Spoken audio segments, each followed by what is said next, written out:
So in the last video, we discussed how data travels from RTU to National Load Dispatch Center via sub-LDC, then SLDC and RLDC. So in this video, we'll first try to understand various roles and responsibilities of NLDC, RLDC and SLDC, and then we will proceed forward.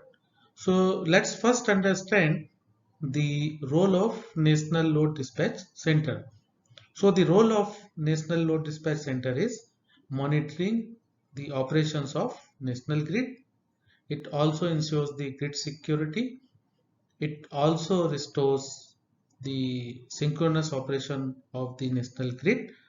So before 2014, we were having southern grid not integrated with the rest of the grid. That's why we were having different frequencies in India. When we integrated the southern grid also with the rest of the grid, now we have one nation, one grid policy, where all across India we have single frequency. So in this case, the role of NLDC is important to ensure the synchronous operation of the power system network of India.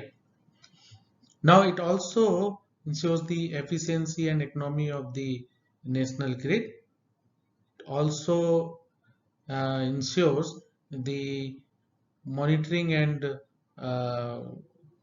optimal operation of transnational exchange of power, because we have power exchange among our neighboring countries, say Bhutan and Bangladesh.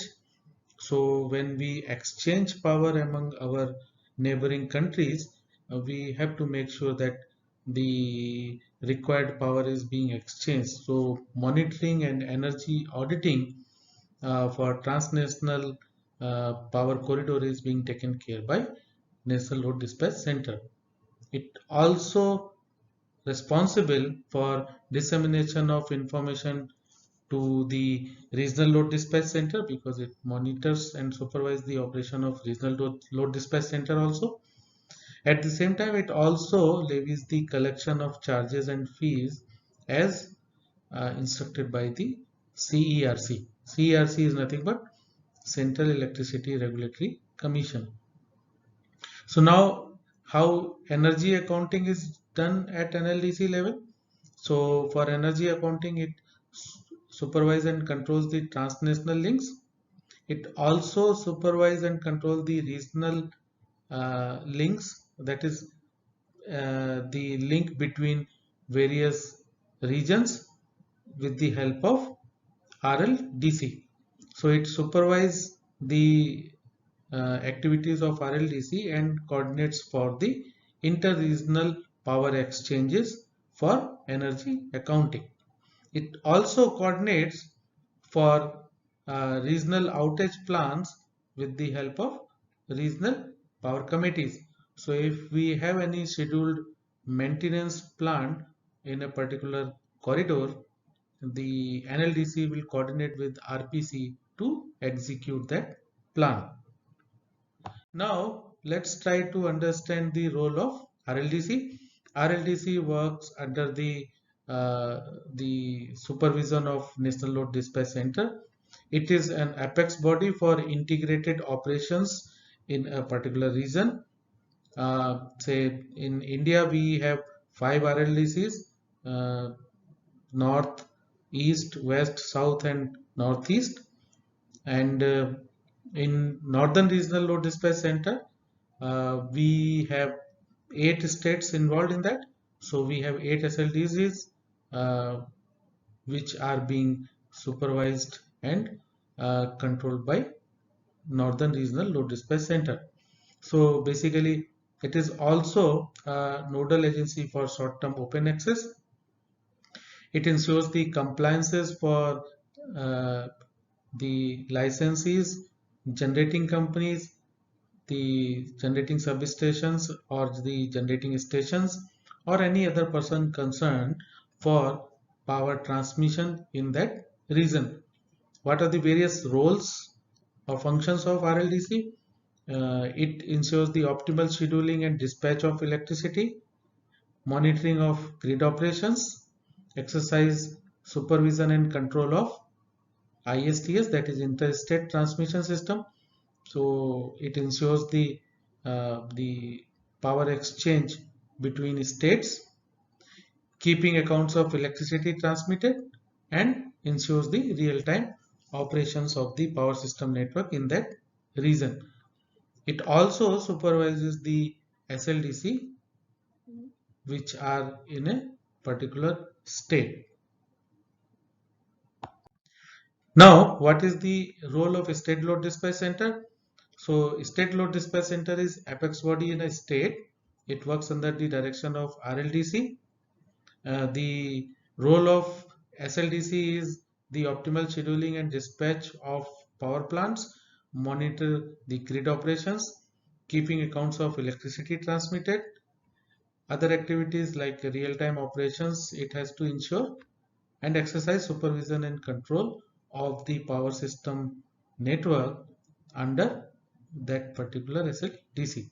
It also ensures the supervision and control of various entities such as licensees, the generating companies, generating stations, substation, and any other concerned entity which is responsible for power transmission in a state.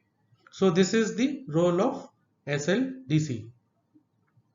Now let's first try to understand the flow of data in SCADA as well as the associated applications such as energy management system. So energy management system is one of the most important application which runs based on the SCADA data for better monitoring and control of the transmission system. So let's first understand how it works and how the SCADA data is utilized. So first, the data is processed by RTU from the field, and then RTU sends data to SCADA, that is supervisory control and data acquisition system. At SCADA application, the data is filtered, and if there is a missing data, it is replaced with either forecasted or previous data, or it is calculated with the help of power balance equations. So SCADA data is basically a refined data set after the data which we receive from RTU. Now this data is ready to be processed by various energy management system application. So whatever we see below the SCADA layer is the part of energy management system applications. Now let's see how the data is being consumed by various applications. So first application which will receive data from SCADA is state estimator.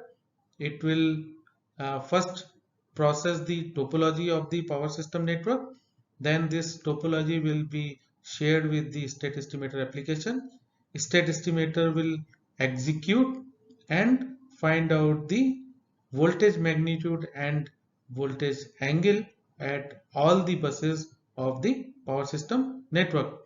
And then when we get the state estimator results, basically the voltage magnitude and angle, based on that data we can calculate the power flow among various branches of the power system network.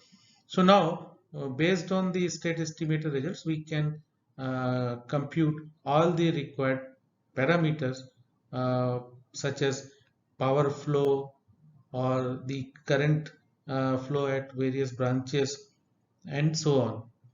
Now this data we will use for further processing. So we have now the current network solution as an output of state estimator. These state estimator results will be shared with the forecasting application. At the same time, these informations will be stored in a historical database for any post-mortem analysis. Now the forecasting application will take input from historical database as well as it will take input from weather as well as the future growth forecast inputs. Then it will process the data and forecast the future values of power flows in the various transmission lines. This will help in carrying out the generation planning as well as expansion of the power corridors. This forecasting information will be utilized by PowerFlow to run the postulated network solution. This postulated network solution will be processed by the network analysis application, which runs mainly the short circuit analysis and contingency analysis. So with the help of short circuit and contingency analysis, the information of the security of the power system network will be achieved. We will know that how the system will behave when there is a contingency in the system. So we will prepare ourselves for those contingency for continuous operation of the power system network, and based on those inputs, that is postulated network solution as well as the current network solution, we will try to optimize the power system network in the terms of improving the security or enhancing the security level of the system. And then this information will go to automatic generation control. In addition to that, the economic dispatch will also be an input to automatic generation control, as well as whatever the generation scheduling we have, that will also act as an input for automatic generation control, which will uh, set the valve opening of the various generating stations for balancing the demand supply equations. So this is how the energy management system application works uh, using the data received from SCADA. Now there are certain challenges in the SCADA system which we have right now. Let's try to understand what are those challenges. The first challenge is slow data reporting rate. The data which we receive from RTU is reported at the control center at the rate of, say, every 5 seconds, which is very slow. As we discussed in previous video, that the power system collapsed in July 2012 within 3.5 seconds.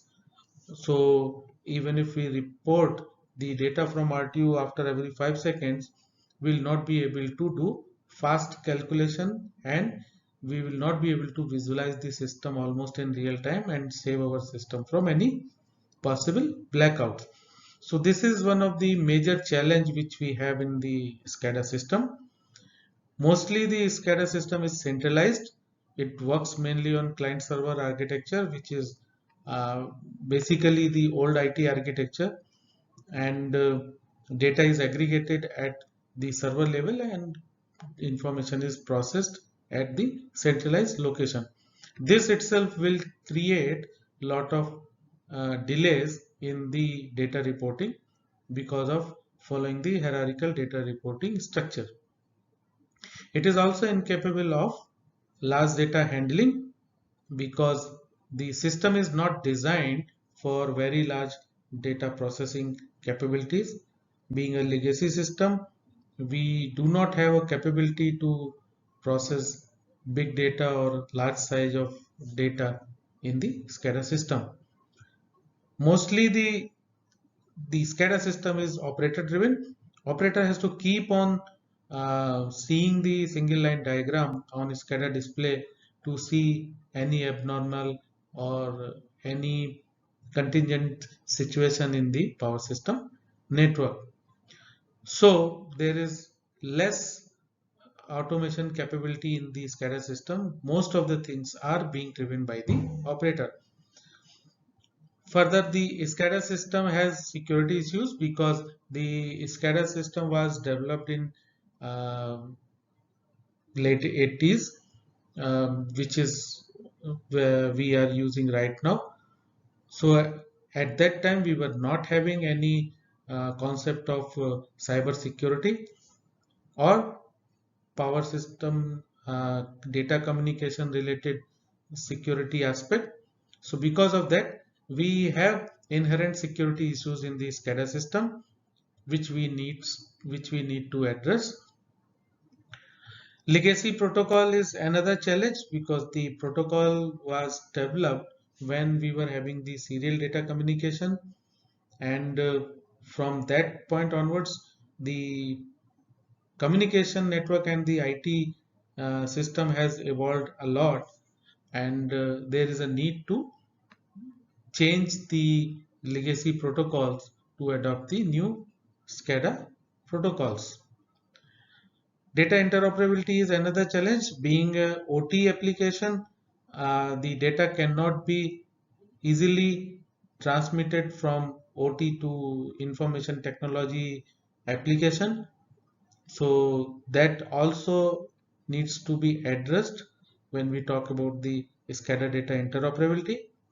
New technology integration has its own limitations. Say, for example, if we want to integrate the data received from phasor measurement unit, the SCADA system is not capable enough to handle that fast data reporting. So integrating new technology in SCADA system is another challenge which needs to be addressed. We have limited dynamicity in the SCADA system because it is not flexible enough to add any new feature or function in the SCADA system because it is not based on any dynamic architecture of the information technology. It doesn't have any openness of environment. That means that we cannot deploy that SCADA system on any software environment. We have to take care of lot of operation technology related limitations. That's why the system is not flexible as per the latest IT trends which we have in our information technology space. Limited complexity handling. The complexity process are not basically designed in the SCADA. So if we have some complex scenario, the SCADA system will not be able to address that scenario. Then this has to be addressed by the operators manually. So this also has another limitation which we have in the SCADA system. Then it is not a robust solution because it is very vulnerable to cyber attacks. It is not as per the latest IT architectures.